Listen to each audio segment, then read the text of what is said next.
comme un parfum électoral en cette rentrée politique. Bonjour Arlette Chabot. Bonjour Patrick Roger. Alors, c'est la rentrée politique. Bon, ça a commencé déjà depuis quelques jours. Ouais. En fait, finalement, les vacances ont été assez courtes, puisque l'Assemblée nationale a travaillé pour une fois assez tard et ils n'ont pas Pour une déserté fois, les c'est très méchant. Oui, non, mais si. Non, attendez, parce qu'on sait. Oui, il y a des sessions extraordinaires. Législatives, mais ce qui est normal. Ouais. Bon, alors, un conseil des ministres la semaine dernière, Arlette, des universités d'été, des partis de gauche, membres de la NUPS, notamment ce week-end, avec le retour de Jean-Luc Mélenchon. Et aujourd'hui, Elisabeth Borne devant les patrons du MEDEF, qui devraient parler de quelques mesures autour de la consommation d'énergie.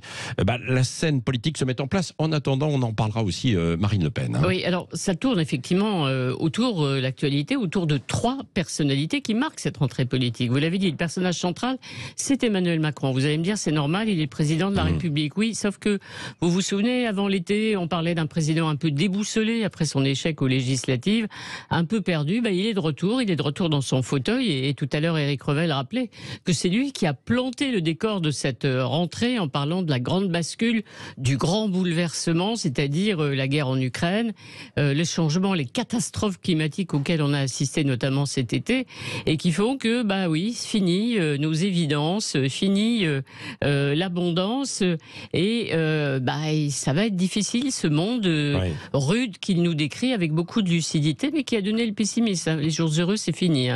Vous oubliez, c'est terminé, on passe à autre chose.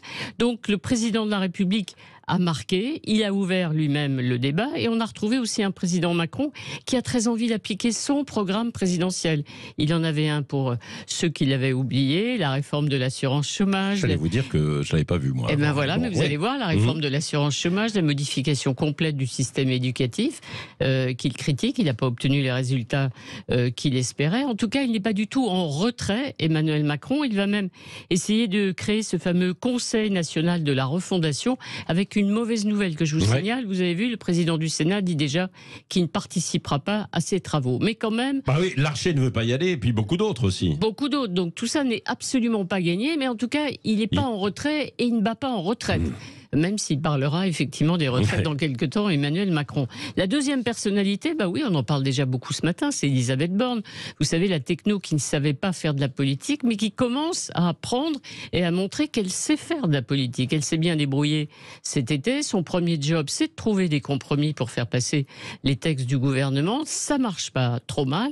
On verra si elle aura autant de succès dans la présentation du budget. Et puis elle a une autre mission, rassurer les Français.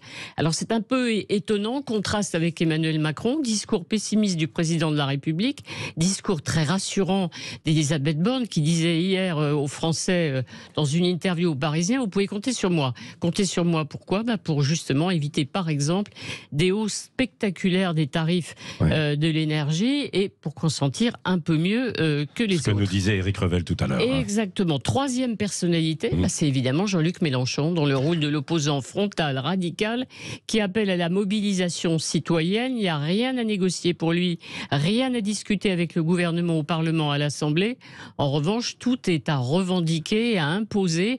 En descendant dans la rue, il va essayer de le faire au mois d'octobre. Il a un horizon très simple, Jean-Luc Mélenchon, c'est la dissolution de nouvelles élections législatives qui lui permettraient cette fois de gagner et d'arriver à Matignon. Oui, il a été cash, d'ailleurs, il en appelle à la rupture complète avec le système capitaliste. C'est l'une des questions que l'on pose sur les réseaux sociaux. Est-ce que vous jugez ça absurde, irréalisable, souhaitable ou sans avis ? Pour l'instant, vous êtes partagé entre absurde et souhaitable, allez voter. Et puis, il y a tout de même une absente en cette rentrée, Arlette Chabot, c'est Marine Le Pen. Oui, elle n'est jamais très pressée de rentrer, Marine Le Pen.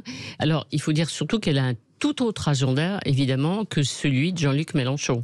Il faut régler sa succession à la tête du Rassemblement national. C'est la fin des Le Pen qui dirige le parti.